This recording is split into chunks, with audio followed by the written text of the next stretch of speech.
오왕가의 내홍 계속. 오자선은 말없이 고개만 무겁게 끄덕였다. 역적 도모를 요왕이 알면 그날로 참변이 일어날 것은 너무도 뻔한 일이었기 때문이었다.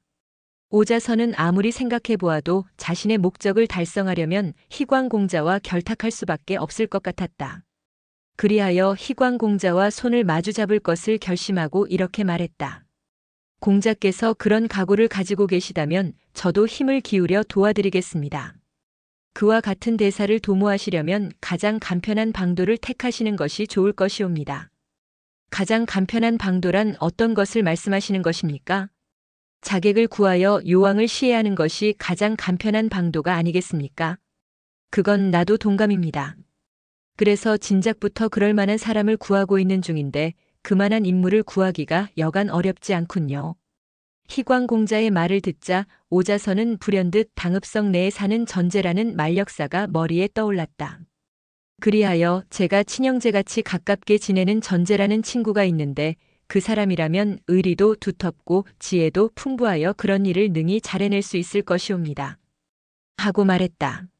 희광공자는 전제에 대한 이야기를 상세하게 듣고 기뻐하며 그날로 오자서와 함께 전제의 집으로 직접 찾아갔다. 전제는 오자서와 동행한 손님이 희광공자임을 알자 황송스러워서 어찌할 바를 모른다. 희광공자도 전제의 위용과 순박한 인품이 첫눈에 마음에 들었다. 오자서가 전제에게 묻는다. 공자께서 귀공에게 중대한 일을 하나 부탁하고 싶어 하시는데 그대는 그 일을 맡아줄 용의가 있겠소. 전제가 즉석에서 대답한다. 오명보께서 어련히 아시고 저에게 그런 말씀을 하시겠습니까? 무슨 일인지는 모르오나 두말 없이 맡겠습니다. 고맙소. 그러나 잘못하면 목숨이 달아날 일인데 그래도 좋겠소. 저는 죽음 같은 것은 두려운 줄을 모르는 놈이옵니다. 다만 집에는 노모와 어린 것들이 있으므로 거기에 대한 걱정만 좀 해주신다면 무슨 일이라도 해내겠습니다. 그러자 옆에 있던 희광공자가 전제의 손을 덥석 잡아 흔들며 말한다. 만약 이번 일이 성공만 한다면 그대의 어머님은 나의 어머님이나 다름이 없을 것이오. 그대의 공로는 청사에 영원히 빛나게 될 것일세. 이야기가 그렇게 나오자 오자선은 전제에게 요왕 살해의 비밀 계획을 잘 알아듣도록 말해주었다. 전제는 그런 말을 듣고도 조금도 놀라지 아니하였다.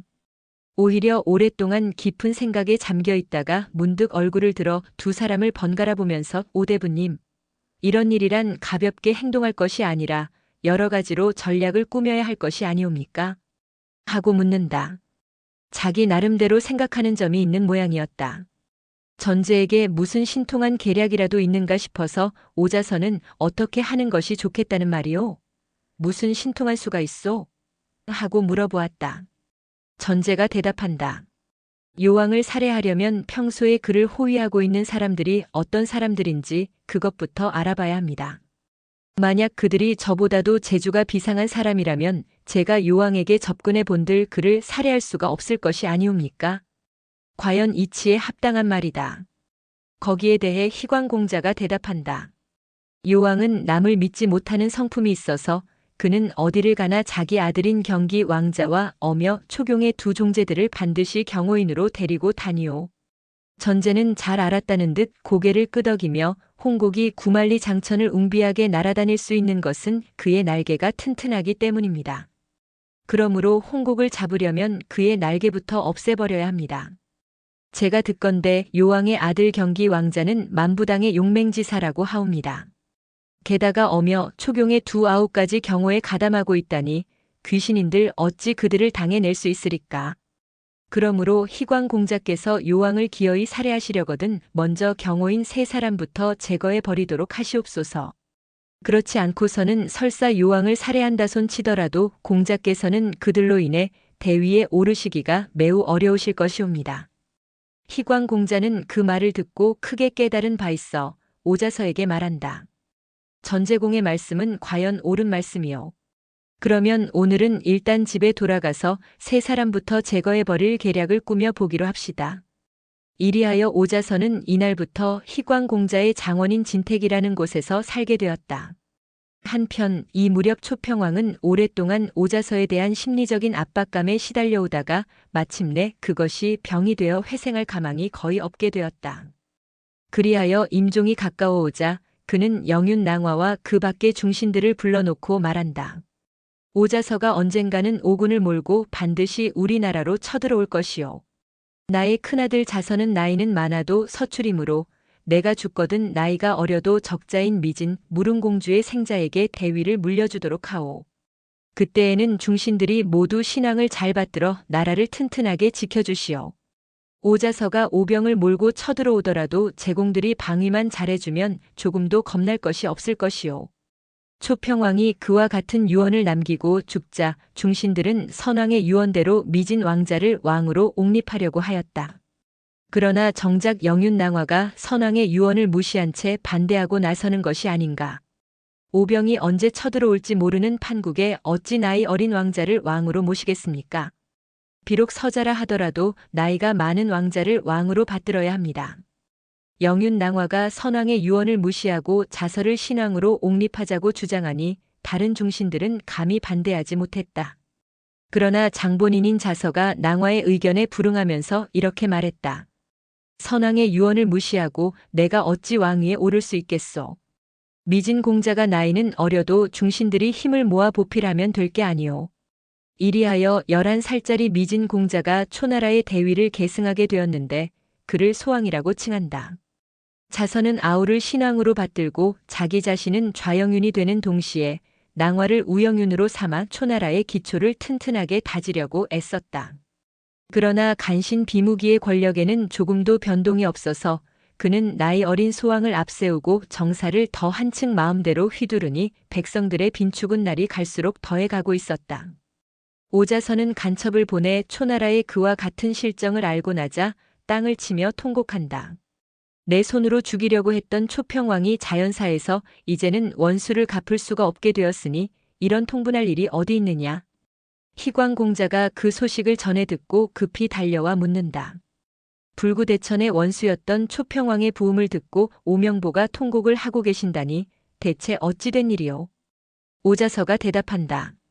저는 초평왕의 죽음을 통곡하는 것이 아니옵고 그의 목을 내 손으로 직접 베어버리지 못한 것이 한탄스러워서 통곡하는 것이옵니다. 그리고 몇 날 밤을 뜬 눈으로 새우며 비통에 잠겨 있었다. 그로부터 며칠 후에 오자서는 심기일전하여 새로운 계략을 꾸미려고 희광공자에게 말한다. 전제의 말대로 공자께서 홍곡의 날개를 잘라버릴 때는 바로 지금이 아닌가 하옵니다. 경기 왕자와 어며 초경 등을 지금 제거해버리자는 말씀이십니까? 예, 그러하옵니다. 무슨 좋은 계략이라도 있으십니까? 때마침 초가 상난 중에 있으므로 공자께서는 이 기회에 군사를 일으켜 초나라를 치자는 의견을 요왕에게 올리십시오. 그러면 요왕도 공자의 의견에 반드시 찬성하면서 누구를 원수로 삼고 누구를 대장으로 임명하는 것이 좋겠느냐고 물으실 것입니다. 그러면 공자께서는 어묘와 초경을 각각 원수와 대장으로 삼고 경기 왕자를 위나라에 보내 군사 원조를 얻어오게 하라고 말씀하십시오. 만약 모든 일이 그대로만 되면 그 기회에 요왕을 살해하는 것은 지극히 용이한 일일 것입니다. 희광공자는 오자서의 교묘한 계략에 감탄하면서도 불안스러운 점이 없지도 않았다. 현사로 이름이 높으신 계찰 숙부가 지금 산에서 내려와 계신데 내가 왕위를 빼앗으려고 요왕을 살해하면 그 어른께서 나를 용납해 주시지 않을 것 같구려. 그 문제를 어찌했으면 좋겠소? 오자서가 대답한다. 그 문제를 방지하기 위해서는 그분을 왕의 특사로 삼아 열국 제후들을 순회 방문하게 하십시오. 그리고 그동안의 모든 일을 기정사실로 만들어버리면 설마 왕위에 오르신 분을 폐위까지 하라고는 아니 하실 것이옵니다. 희광공자는 그 말을 옳게 여겨 다음 날 아침에 입조하여 요왕에게 이렇게 아른다. 신이 회자옵건대 초나라는 평왕이 죽고 어린 아들이 왕위에 오름에 따라 비무기의 횡포가 더욱 심해져서 민심이 어지럽기 짝이 없다고 하옵니다. 그러므로 이 기회에 열국 제후들에게 화친사를 보내 맹약을 새롭게 하는 동시에 군사를 일으켜 초를 치면 패권을 우리가 잡을 수 있을 것이 명확합니다. 대왕께서는 부디 이 기회를 놓치지 말아 주시옵소서. 요왕은 그 말을 듣고 흔쾌히 웃으며 참으로 놀라운 계략이요. 그러나 우리나라에는 양장이 부족하여 누구를 원수로 삼는 것이 좋을지 모르겠구려. 희광공자가 대답하길 엄여와 초경의 두 종숙이 매우 용감하시니 그분들을 원수로 삼으십시오. 그리고 왕자 경기는 언변이 매우 능하시오니 위나라에 보내시어 군사 원조를 얻어오게 하시고 계찰 숙부는 외교로 이름이 높으신 분이니 그로 하여금 열국을 순회하며 제후들과 화친을 도모하게 하면 좋을 것이옵니다. 그러면 왕가 일족이 총동원하여 토초 작전을 전개하면 어찌 성공하지 못할 수 있겠나이까. 요왕은 그 계략에 전적으로 찬동하였다. 따라서 엄여를 원수로 삼고 초경을 대장으로 삼아 12만 대군을 주어 초나라를 치게 하였다. 그리고 또 왕자 경기를 위나라에 보내 군사 원조를 얻어오게 하는 동시에 계차를 특사로 임명하여 열국을 순방하게 하였다.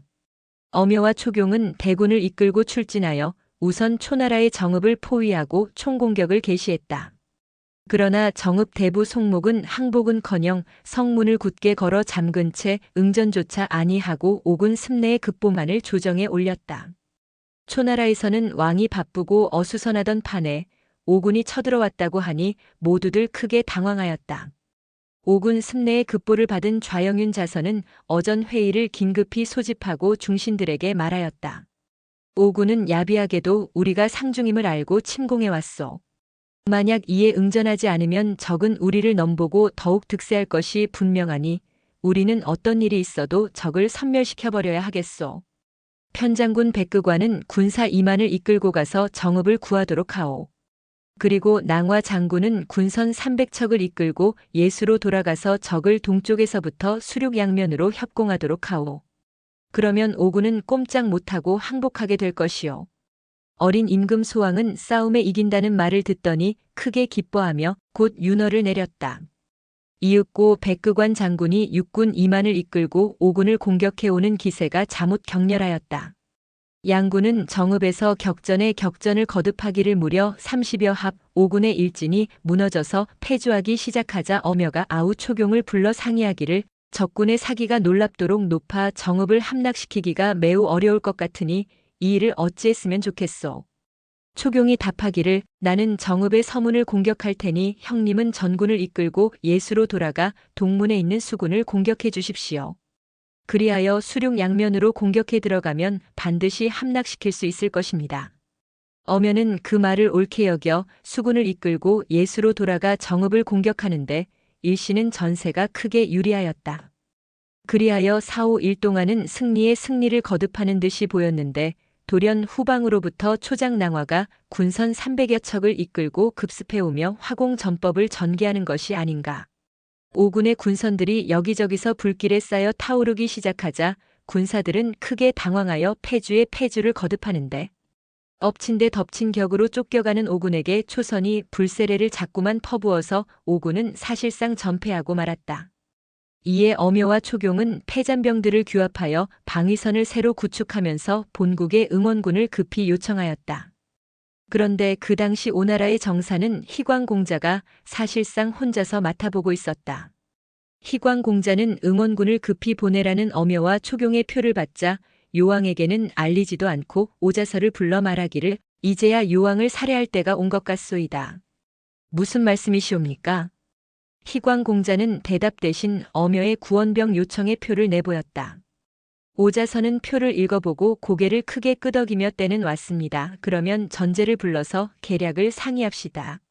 그들은 전제를 급히 불러 그대가 두려워하는 경기 왕자와 엄여와 초경 등이 모두 국외로 나가고 없으니 그대는 요왕을 이 기회에 살해해 주시오. 그러나 전제는 주저하는 빛을 보이며 요왕을 살해하려다가 저 자신이 죽는 것은 두렵지 아니하오나 늙은 어머님이 생존해 계셔서 걱정입니다. 옛글에 신체 발부는 부모님에게서 물려받은 것이기 때문에 그것을 훼손하지 않는 것이 효도의 시초라는 말조차 있사온데 하물며 노모를 두고 제가 죽는다면 얼마나 불효막급한 일이옵니까? 희광공자는 내심 크게 실망하며 말하기를 물론 이런 일을 도모하려면 죽음을 각오해야 하겠지만 그렇다고 반드시 죽는다고는 볼 수 없는 일이 아닌가. 만일의 경우에 그대가 죽는다 하더라도 어머님한테는 내가 아들 노릇을 해드릴 터인데 무슨 걱정인가. 오자서도 옆에서 권고의 말을 거듭한다. 절대로 죽지 않을 테니 안심하고 결행해 주기를 바라오. 그러나 전제는 워낙 효성이 극진한 사람인지라 고개를 좌우로 흔들며 말하기를 저는 노모 때문에 자객의 임무만은 감당하지 못하겠습니다. 다른 사람에게 부탁해 주십시오. 하고 정면으로 거절하는 것이 아닌가. 희광공자와 오자서가 어찌할 바를 몰라 시리에 잠겨 있는데 전제의 노모가 세 사람 앞에 불쑥 나타나더니 아들 전제에게 꾸짖듯이 말하기를 이 어미는 우연하게도 내가 두 어른님들과 주고받는 이야기들을 모두 엿듣고 있었다. 내가 이미 희광공자에게 충성을 다할 것을 맹세한 바 있다니 어떤 일이 있어도 그 언약만은 지키도록 해야 한다. 자고로 충과 효는 둘이 아니고 하나이니라. 소를 위해 대를 희생시키는 것은 어리석은 일이다. 이 어미는 내가 그런 옹졸한 사람이 되는 것을 원하지 않는다. 내 걱정은 말고 공자에게 충성을 다하도록 하거라. 내 말 알아듣겠느냐? 80세의 노모는 아들에게 그와 같은 훈시를 남기고 자기 방으로 돌아가자 곧 목을 메어 자살하고 말았다. 아들에게 후회의 우려가 없게 하려는 자살이었음은 말할 것도 없다. 희광공자와 오자선은 전제와 함께 노모의 장사를 성대하게 치러주고 곧 요왕 살해의 계획을 추진했다. 전제가 말하기를 요왕은 외출할 때에는 언제나 사자 가죽으로 만든 갑옷을 2벌씩이나 껴입고 다니기 때문에 웬만한 검으로는 찔러보았자 소용이 없습니다. 그 일을 어찌했으면 좋겠습니까? 요왕이 갑옷을 2벌씩 껴입고 다니는 것은 희광공자도 알고 있는 사실이었다. 희광공자는 오랫동안 생각에 잠겨 있다가 문득 생각난 듯이 무릎을 치며 전제에게 말한다. 참 나에게 어장이라고 부르는 신검이 한 자루 있소. 그 신검은 월나라의 명도공인 구야자가 만든 만고의 걸작품으로서 길이는 3치밖에 안 되어도 그 신검은 무쇠 갑옷도 종이장같이 쉽게 뚫을 수가 있다네. 그러니까 사자 가죽 갑옷 따위는 문제가 안 되네. 전제는 그 말을 듣고 크게 기뻐하며 월나라의 구야자가 명검의 제작자임은 소인도 진작부터 알고 있사옵니다. 그분이 만든 명검이라면 저도 자신을 가지고 요왕을 살해할 수가 있겠습니다. 두 사람은 오자서의 계략을 들어가면서 요왕 살해의 계획을 구체적으로 수립하였다. 다음 날 아침 희광공자는 일찍이 입조하여 요왕에게 아른다. 신이 집에서 담가 놓은 술이 잘 익어서 내일은 태오정 호숫가에서 몇몇 중신들과 더불어 철렵의 연회를 베풀고자 하옵는데 대왕께서도 임허해 주시면 무상의 영광이겠습니다. 요왕이 흔쾌하게 웃으며 대답하기를 공자가 친히 철렵을 베푸신다니 내 어찌 참석을 아니하리요. 태오에서는 어떤 고기가 많이 잡히요. 대왕께서 가장 좋아하시는 농어가 많이 잡히옵니다. 내가 좋아하는 농어가 많이 잡힌다니 제만사하고 참석하도록 하겠소이다. 희광공자는 요왕의 참석 허락을 받고 나자 곧 집으로 돌아와 오자서와 모의를 거듭한 결과 태오정 근방의 100명의 역사들을 잠복시켜 놓고 전제를 숙수로 가장하여 요왕에게 접근할 수 있도록 꾸며놓았다. 다음 날 희광공자는 몸소 요왕을 모셔가려고 입궐하였다. 요왕은 내전으로 들어가 옷을 갈아입으며 왕후에게 말하길 내가 오늘 희광공자가 베푸는 철렵에 참석하겠노라 약속했지만 어젯밤 꿈자리가 좋지 않아 기분이 내키지 않는구려. 그러나 이미 약속한 일이니 잠깐 다녀오리다. 왕후가 걱정스럽게 말하며 희광공자가 이 즈음 웬일인지 매사에 불안스러운 기색이 보였습니다. 대왕께서는 오늘 철렵에 행행하시려거든 반드시 사자 가죽 갑주를 입으시고 강병들로 하여금 경호를 물샐 틈 없게 하시옵소서. 알겠소. 부인 말씀대로 하리다. 그리하여 요왕은 강병 500명에게 호위를 받으며 태오정에 당도하였다. 이윽고 주연이 시작되자 희장공자는 요왕에게 술을 따라 올리며 말하기를 대왕께서 친히 어해해 주셔서 이런 영광이 없사옵니다. 술이 향기롭게 익었사오니 한 잔 드시옵소서. 이 술을 드시면 만수무강하실 것이옵니다. 요왕은 술잔을 받아든 채 잠시 침묵에 잠겨 있다가 문득 희광공자에게 내가 어젯밤 꿈자리가 사나워서 오늘 참석을 아니하려다가 공자와의 약속을 저버릴 수가 없어 마지못해 나왔소. 그러므로 경호원을 배치해 놓고 나서야 술을 마시기로 하겠소. 만약 공자가 그 일을 야속하게 여긴다면 나는 이대로 돌아가겠소이다. 희광공자는 그 말에 가슴이 뜨끔했지만 대왕께서 경호를 튼튼하게 하시는 것을 신이 어찌 야속하게 여기오리까. 근자의 불량배들이 많으므로 대왕께서 경호를 튼튼하게 하시는 것은 당연하신 일이옵니다. 하고 마음에도 없는 말을 하는 수밖에 없었다. 그리하여 경호가 삼엄하게 되었는데 그 경호가 얼마나 용의주도한지 요왕의 좌우에는 호위병들이 줄을 지어 늘어서 있었고 음식을 날라오는 사람에게도 좌우에 검사들이 한 사람씩 따라붙어 있었고 술을 따르는 사람조차 감시병이 3명씩이나 지켜보고 있었다. 게다가 연석에 드나드는 사람은 누구를 막론하고 일일이 몸수색을 했기 때문에 몸에 무기를 지니고 들어온다는 것은 생각조차 할 수 없게 되었다. 그야말로 물 한 방울도 새어들어 올 틈이 없도록 삼엄한 경계였다. 희광공자는 불안하고도 초조하기 짝이 없었다. 숙수로 가장한 자객 전제도 경계가 삼엄한 것을 모를 턱이 없었다. 그는 무기를 휴대하고 요왕에게 접근할 방도를 백방으로 궁리해 보다가 불현듯 기막힌 묘방이 머리에 떠올랐다. 그렇다 희광공자의 명검은 이름을 어장이라고 하지 않았던가. 그 검을 농어의 뱃속에 숨겨서 요리 접시로 들고 들어가면 누구도 모를 일이 아닌가. 그러고 보면 그 명검을 어장이라고 명명한 것은 결코 우연한 일이 아니었구나. 전제는 곧 뱃속에 명검이 들어있는 농어 요리 접시를 두 손으로 받들고 요왕 앞으로 나아가려고 했다. 그러나 요왕은 전제가 멀리 나타나는 것을 보자 벼란간 겁에 질려 저자가 어떤 자이기에 나에게 함부로 접근하려 하느냐 하고 큰 소리로 호통을 쳤다. 전제가 멀리서 머리를 조아리며 대답하기를 소인은 오늘의 숙수이온데 대왕전에 농어 요리를 진상하려는 것입니다. 요왕은 경호원들에게 명령하기를 요리 접시는 너희들이 받아오고 저자는 가까이 오지 못하게 하라. 일령지하에 경호병들이 전제에게 벼락같이 달려들었다. 그러나 전제는 요리 접시를 가슴에 안은 채 요왕에게 이렇게 호소하였다. 이 농어 요리는 소인이 대왕전에 직접 진상하는 영광을 입어보려고 온갖 정성을 다 기울여 만든 요리이오니 대왕께서는 민초의 갸륵한 정성을 헤아려 주시옵소서. 만약 소인의 소행이 의심스러우시면 몸수색을 엄밀하게 시켜보신 연후에라도 직접 진상하는 영광을 꼭 베풀어 주시옵기를 간곡히 원하옵나이다. 비천한 백성이 대왕전에 요리 접시를 직접 진상하는 영광을 가져보고 싶다고 애원하는데 왕으로서는 그것까지 거절할 수는 없었다. 저 사람의 몸을 수색해 보아서 아무것도 가진 것이 없거든 요리 접시를 본인이 직접 가져오게 하라. 호위병들이 부랴부랴 몸 수색을 해보니 전제의 몸에는 아무것도 없었다. 대왕마마 이자의 몸에는 아무것도 없사옵니다. 그러면 그대가 요리 접시를 직접 가지고 오라. 전제가 요리 접시를 두 손으로 받들어 올리니 요왕은 접시 위의 생선을 극히 바라보며 이 생선은 이름이 뭐라고 하느냐. 송강에서 잡히는 농어이옵니다. 입이 작고 비늘은 비단결 같아서 맛이 기막히게 좋은 생선이옵나이다.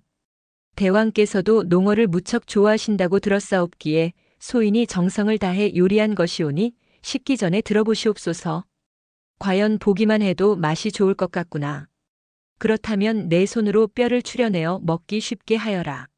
전제는 국궁배례하고 단상으로 올라와 농어의 뼈를 추려내는 척하다가 농어의 뱃속에서 명검을 꺼내자마자 요왕의 심장을 힘차게 찔러버렸다. 무기가 워낙 명검인지라 요왕은 심장을 찔리자 그 자리에서 쓰러지고 말았다. 그러자 경호병들이 사방에서 몰려들어 창검을 휘두르는 바람에 전제도 그 자리에서 여러 토막의 시체로 변해버렸다. 희광공자가 부랴부랴 옆방으로 피신하니 흥분한 경호병들은 희광공자도 때려잡아라 하고 외치며 옆방으로 몰려들었다. 그러자 그 순간 옆방에 미리 대기하고 있던 오자서가 번개같이 달려나오며 장검으로 경호병들을 단숨에 10여 명이나 무찌르니 살아남은 호위병들은 도망치기에 바빴다. 사태가 수습되자 오자서는 희광공자를 받들어 모시고 곧 대궐로 향했다.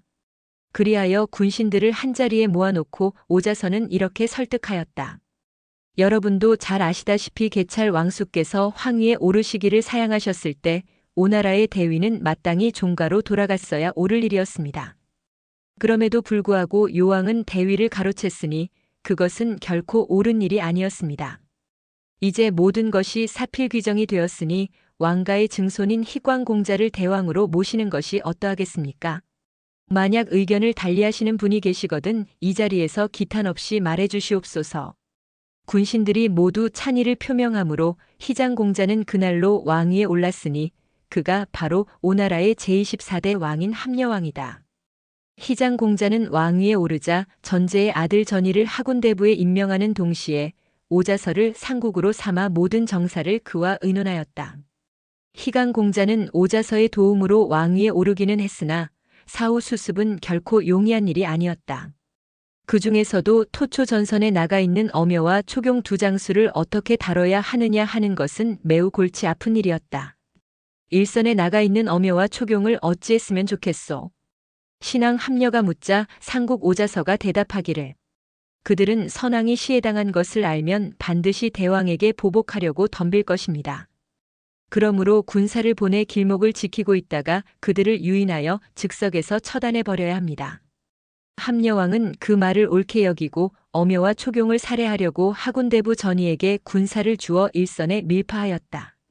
한편 일선에 있는 엄여와 초경은 구원병이 오기를 초조하게 기다리고 있는 중에 척후마가 급히 달려오더니 희광공자가 왕을 시해하고 자기 자신이 왕위에 올라 두 장군을 살해하려고 전이라는 장수를 일선으로 밀파했다고 놀라운 소식을 알려주는 것이 아닌가. 두 형제는 그 소식을 듣고 대성통곡을 하다가 초경이 엄여에게 말했다. 사태가 이미 이 지경에 이르렀으니 우리는 초군의 포위망 속에서 울고만 있을 게 아니라 무슨 수단을 써서라도 우선 초군의 포위망부터 벗어나기로 합시다. 이젠 고국으로 돌아갈 수가 없게 되었으니 외국으로 망명을 가야 합니다. 엄여가 대답하기를 초군이 수륙 이중으로 우리를 포위하고 있는데 우리가 무슨 재주로 적의 포위망을 뚫고 나간단 말인가. 한밤중에 샛길로 빠져서 도망가는 길밖에 없을 것입니다. 희광공자에 대한 보복은 그 후에 생각해 보기로 하십시다. 군사들이 보고 있는데 어떻게 우리만 빠져나가겠느냐. 내일 새벽에 총공격을 개시할 테니 한밤중에 모두들 밥을 지어 먹도록 하라는 거짓 명령을 내려놓고 밤중에 군사들이 밥을 지어 먹는 사이에 빠져나가면 될 것입니다.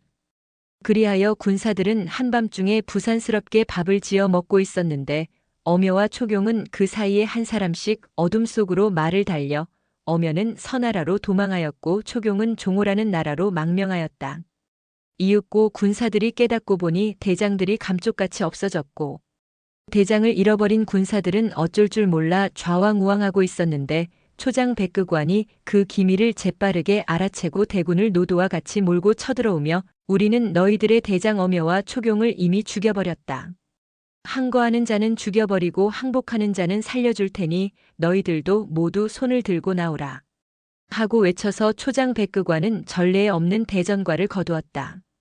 백극관과 낭화는 다 같은 초장이면서도 그관은 육군대장이었고 낭화는 수군원수 겸 영군 벼슬을 가지고 있었다.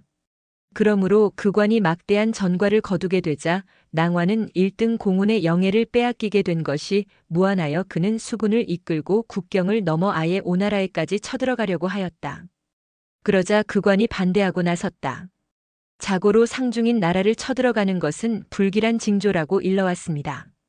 우리는 출병했던 목적을 이미 달성했으니 이제는 다 함께 회군하여 왕명을 새로 받도록 하십시다. 왕명이 있기 전에 어찌 남의 나라를 함부로 침범할 수 있겠습니까? 그관은 1등 공훈의 명예를 낭화에게 빼앗기지 않으려고 정면으로 반대하고 나선 것이었다.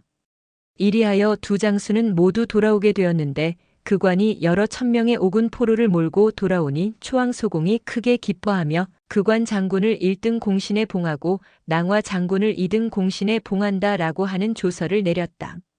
그때부터 소공은 그관을 극진히 공경하면서 그의 말이라면 뭐든지 들어주지 않는 것이 없었다. 간신 비무기는 소왕이 자기보다도 그관을 끔찍히 여김을 알자 심사가 비틀려서 그관을 제거해 버려야 하겠다고 생각하였다. 그는 낭화와 그관의 사이가 좋지 않음을 알고 하루는 그관에게 이런 거짓말을 했다. 영윤낭화 장군이 일간 당신에게 전공 축하연을 베풀어 드리겠다고 하오. 그관은 그 말을 듣고 크게 기뻐하며 말하길 부하인 제가 약간의 공이 있더라도 어찌 감히 먼저 축하연을 받을 수 있겠습니까? 그보다도 제가 영윤을 집으로 모시고 박한 대접이라도 하고 싶사오니 대부께서는 수고스러우시겠지만 영윤에게 그 말씀을 꼭 전해주시옵소서. 비무기는 속으로 사악한 미소를 지으며 그거 참 좋은 생각이요.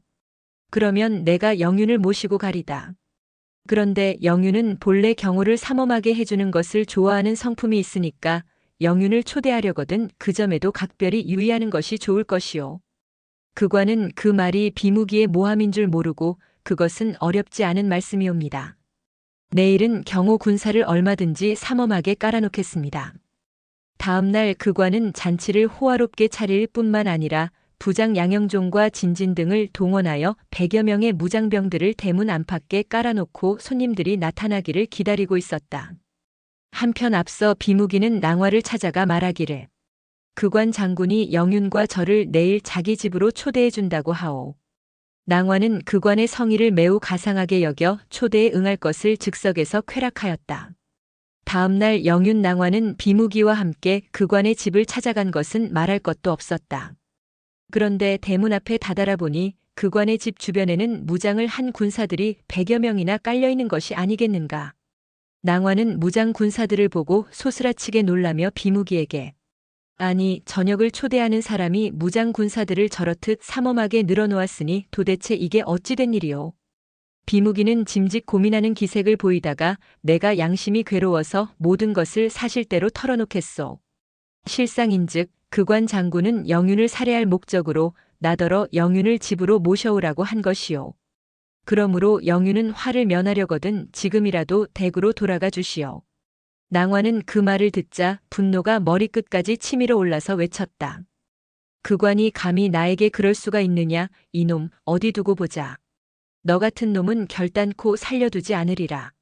그리고는 말을 급히 몰아 집으로 돌아가 버리고 말았다. 그러나 그러한 사실을 모르는 그관은 손님을 오랫동안 기다려도 나타나지 않자 부장 양영종의 동생 양타를 불러 낭화를 직접 모셔오라고 하였다. 양타가 낭화를 집으로 찾아가 그 뜻을 전하니 낭화는 벌컥 화를 내며 이놈아 비밀이 탄로난 줄도 모르고 너희들은 아직도 나를 꼬이려고 왔느냐 하고 외치며 양타를 한 칼에 베어버린 뒤 낭화 자신이 몸소 300여 명의 군사를 이끌고 가서 그관의 집을 2중 3중으로 포위했다. 그관이 크게 놀라 대문 밖으로 달려나와 낭화에게 영윤께서는 이 어찌된 일이시옵니까? 낭화는 전신을 와들와들 떨며 이놈아 내 죄를 내가 몰라서 나에게 묻느냐 하고 외치며 번개같이 달려들어 그관의 목을 한 칼에 날려버렸다. 그러자 이날의 경호 책임을 맡고 있던 양영종과 진진 두 부장은 영문도 모르면서 낭화의 군사를 쳐부수려고 달려나오므로 낭화는 그들도 모두 베어버렸다. 그리고 나서 즉석에서 백성들에게 이렇게 선포하였다. 그관의 무리가 영윤인 나를 살해한 음모를 꾸미고 있었으므로 나는 그들을 깨끗이 소탕해버렸다. 백성들은 나를 위해 그관의 집을 불살라버리고 나와 함께 대왕전에 나가 이 일을 사실대로 고하자. 그러나 그관은 평소에 백성들에게 인심을 얻고 있었으므로 그관의 집에 불을 지르려는 사람은 아무도 없었다. 낭화는 백성들의 비협조가 비위에 거슬려서 격분한 어조로 부하들에게 이렇게 명령하였다. 너희들이 그놈의 집에 불을 지르고 그관의 가문은 삼쪽을 씨알머리도 없이 멸해버려라. 낭화의 오해로 그관 장군의 삼쪽은 무참하게 몰살을 당하고 말았다. 그러나 그관의 동생인 백비만은 담장을 뛰어넘어 그 길로 오나라로 망명하였다. 백비는 한밤중에 홀로 국경을 넘어가며 이를 갈았다. 두고 보자 내 눈에 흙이 들어가기 전에는 반드시 오늘의 원수를 갚고야 말리라. 그와 같은 참변이 벌어진 원인은 간신 비무기가 모함을 했기 때문이었음은 말할 것도 없었다. 그러나 간신의 간계도 민심만은 속일 수가 없는 법. 백그관, 양영종, 진진 세 장군이 살해되고 나자 백성들 간에는 난데없이 다음과 같은 민요가 돌기 시작했다. 비무기 간악하여 어린 군주를 손안에 주무르려고 영윤 낭화를 꿰어 어리석은 낭화는 삼냥을 죽였도다. 그 민요는 초의 불길처럼 퍼져나가서 어른이고 아이들이고 입을 가진 사람은 그 노래를 부르지 않는 사람이 없었다. 어느 날 영윤 낭화가 들에 나갔다가 그 노래를 듣고 크게 노하여 노래 부른 백성들을 닥치는 대로 잡아다가 모조리 각형에 처했다. 그러나 백성들에게 대한 형벌이 가혹할수록 그 노래는 점점 널리 울려 퍼졌다. 그러자 거리의 현사 심윤술이 어느 날 낭화를 찾아와 이렇게 간한다. 자고로 인자는 사람을 죽여서 자신에 대한 비방을 막아내려고 하는 법이 아니오. 영유는 어찌하여 백성들을 함부로 죽여 그들의 원성을 나날이 깊게 하오. 왕후를 폐위시키고 미건 태자를 축출하고 평왕에게 무상공주를 안겨주어서 초나라를 쑥밭으로 만든 것은 모두 비무기의 작패가 아니고 무엇이겠소. 이제 영윤까지 간신 비무기의 손에 놀아나서 양장들을 죽이고 백성들까지 함부로 학살하니 도대체 그래가지고 어쩌자는 것이오. 지금 군주는 나이가 어려 비무기의 손에 휘둘리고 있는데 영윤까지 그자의 간계에 휘말리면 장차 이 나라가 어찌 되겠소. 오자서가 원수를 갚으려고 오나라에서 우리를 호시탐탐 노려보고 있어서 우리는 그에 대비하기도 바쁜 판인데 영윤은 왜 그것을 모르시오. 자고로 지자는 참소를 물리치고 스스로 안전을 도모해야 하는 법이오. 만약 영윤이 그 점을 깨닫지 못하고 부질없이 악정만 계속한다면 영윤은 망국의 길을 면할 수가 없을 것이오. 영윤은 만시지탄이 있더라도 지금이라도 대오각성해 주기를 바라오. 추호의 가차도 없는 열화 같은 간언이었다. 다소라도 양식을 가지고 있는 사람이라면 빗으로 가슴을 찌른 듯한 아픔을 느끼지 않을 수 없는 신랄한 간언이었다. 초야의 현사 심윤술이 괴로운 듯 토하는 간언을 하자 영윤 낭화는 얼굴을 들지 못했다. 이제사 깨닫고 보니 비무기의 모함에 휘말려서 무고한 양장들을 3명씩이나 죽인 것이 사실이었기 때문이다. 심윤술이 다시 말하기를 만약 영윤이 아직도 전비를 깨닫지 못했다면 초국은 3년이 못 가 멸망하고 말 것이오. 그제서야 낭화는 굳은 결심이라도 한 듯이 얼굴을 힘있게 들며 대인의 충언에 본인은 너무도 어리석었음을 크게 깨달았습니다. 이번 기회에 간신을 깨끗이 처치해버리고 백성들을 위해 선정을 베풀 것을 맹세하겠습니다. 현사 심윤술은 그 말을 듣자 다시는 아무 말도 안 하고 그대로 사라져버렸다. 낭화는 그날로 간신 비무기를 체포에 꿇어앉혀놓고 불을 뿜는 듯한 어조로 꾸짖었다. 간신 비무기 듣거라. 너는 먼저는 선왕 부자를 간계로서 이간시켜 놓더니 이제 다시 참소로서 나로 하여금 충신들을 살해하게 했으니 그 죄는 백사가 당하도다. 너를 살려두어서는 나라가 망할 것이므로 이제 백성의 이름으로 효수형에 처하리라. 그리고 비무기를 내거리 한복판에서 중인 환시아의 효수형에 처하는 동시에 그의 삼족을 모두 섬멸시켜버렸다. 나라를 어지럽혀온 간신배의 말로는 언제나 그처럼 비참해지는 법이다. 한편 백극관 장군의 일가인 백비는 오나라로 망명을 오자 곧 오자서를 찾아갔다. 오자서가 백비에게 묻기를 대부는 어찌하여 초나라에서 나를 찾아오셨소? 백비는 비무기의 모함으로 초나라가 남마같이 어지러워졌음을 말한 뒤에 저는 구사일생으로 이리로 망명을 오게 된 것입니다. 하고 말하니 오자서는 전신을 와들와들 떨면서 이렇게 탄식했다. 비무기란 놈을 언젠가는 내 손으로 죽여서 그놈의 간을 내 입으로 씹어먹고야 말 것이오. 마침 그때 초병이 달려와 초나라의 비무기가 영윤 낭화의 손에 효수형에 처단되었다고 하옵니다. 하고 고하니 오자서는 그 말에 통곡을 하면서 개탄했다. 아, 나는 비무기라는 자를 내 손으로 직접 처단하여 아버님의 원수를 갚으려고 했었는데 그 자가 이미 낭화의 손에 처단되었다니 이런 원통한 일이 없구나. 오자서는 초평왕이 병사했을 때와 마찬가지로 이번에도 사흘씩이나 비통에 잠겨 있었다. 자기 손으로 죽여야 마음이 개운할 무리들이 모조리 절로 죽어 없어진 것이 오자서에게는 그토록 비통하기 짝이 없었던 것이다. 며칠 후 오자서는 백비를 조정으로 데리고 들어와 오황에게 아련시키며 여쭙는다. 이 사람은 초나라의 양장으로 일찍이 진나라의 태부였던 백종 장군의 후예이옵니다. 초나라의 간신 비무기의 참소로 일족이 멸망하게 되자 화를 면하려고 망명을 온 것이옵니다. 이 사람을 등용하시면 국가의 이익이 많을 것이오니 대왕께서는 널리 고려해 주시옵소서. 오왕은 크게 기뻐하며 대답한다. 태대부의 말씀이 그러하다면 내 어찌 등용을 마다하리요. 백비 장군으로 등용하겠소. 홍은이 만극하옵니다. 이로써 백비는 오자서를 도와 오나라의 정사에 깊이 참여하게 되었다. 어느 날 오자서가 오왕에게 개탄한다. 신의 부형이 간신의 손에 살해된 지 이미 6, 7년이 지나 이제는 유해마저 백일하에 뒹굴며 원호는 허공 중에 맴돌고 있을 것이옵니다.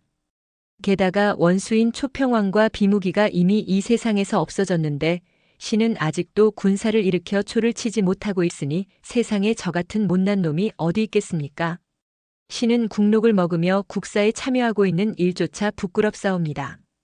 오왕은 측은히 여기며 대답한다. 오명보의 심정을 모르는 바는 아니나 조금만 더 기다려 주시오. 왜냐하면 국내 정세가 대략 안정되었다고는 하지만 경기 왕자가 아직도 위나라에서 우리에게 보복을 노리고 있기 때문이요. 경기 왕자 문제만 해결되면 그때에는 오명보의 소원대로 국력을 기울여 초나라를 쳐부수도록 하겠소이다. 오자서가 다시 말한다. 경기 왕자만은 반드시 처치해버려야 할 것이오나 무력으로 그를 처치하려다가는 오히려 후환이 클 것입니다. 그러므로 그를 처치하려면 지혜로운 사람을 위나라에 보내 지혜로 처치할 방도를 쓰셔야 하실 것입니다. 그런 사람이 어디 있어야 말이지요. 그런 사람이 전혀 없는 것은 아니옵니다. 어디에 그런 사람이 있다는 말씀이요? 그런 사람이 있거든 지금이라도 천거해 주시오. 오자서는 머리를 조아리며 대답한다. 신이 일찍이 제 나라에 갔다가 동해 바닷가에서 서교경이라는 난장이를 만나본 일이 있사옵니다. 서교경은 키가 석자도 채 못 되는 소인이지만 담량이 크고 지혜롭기로는 어떤 호걸도 당해내지 못할 인물이었습니다. 그런 사람이라면 경기 왕자를 능히 처치해버릴 수가 있을 것입니다. 그런 사람이 있기로 누가 제 나라에 가서 그 사람을 데려올 수 있겠습니까? 대왕께서 필요하시다면 신이 직접 제 나라에 가서 그 사람을 데려오도록 하겠습니다. 오자서는 손무도 찾아볼 겸 자기가 직접 제 나라에 가고 싶었던 것이다. 오왕 함녀는 오자서의 말을 듣고 크게 기뻐하였다. 오대부께서 제 나라에 몸소 다녀와 주신다면 그보다 더 좋은 일이 어디 있겠소. 그러면 수고스러우신 대로 직접 다녀와 주오. 오왕은 오자서를 위해 금백마차까지 내주었다. 오래간만에 제 나라로 여행을 떠나는 오자서는 마음이 매우 설레었다. 천하의 병법가인 손무를 만나서 금후의 계략에 대한 가르침을 받으려는 기대가 그처럼 컸던 것이다. 그러나 제 나라에 도착하자마자 손무를 집으로 찾아가 보니 낯선 사람이 나오더니 손 선생은 반년 전에 외국으로 여행을 떠나셨습니다. 하고 대답하는 것이 아닌가. 오자서는 맥이 타 풀렸다. 외국 여행이라면 어느 나라로 가셨다는 말씀이요? 그것까지는 모르옵니다. 언제쯤 돌아오신다고 하셨소? 1년이 될지 이태가 될지 모른다고 하셨습니다. 형편에 따라서는 10년쯤 후에나 돌아오시게 되리라는 말씀조차 하셨습니다. 예, 10년 후에 돌아오신다고요. 오자서는 너무도 놀라서 벌린 입이 다물어지지 않았다. 실상인즉 손무는 정처 없이 떠돌아다니고 있을 시무인 오자서를 찾아보기 위해 고전장을 현지 답사한다는 핑계로 이미 반년 전에 정처 없는 여행을 떠났건만 오자서는 그런 사정을 알 턱이 없었던 것이다. 아, 여기까지 와서 손 선생을 또 만나지 못하게 되었으니 나의 운세는 간도가 아직도 암담한가 보구나. 오자서는 탄식을 맞이하며 발길을 돌려 동해 바닷가에 사는 서교경을 찾아 나섰다.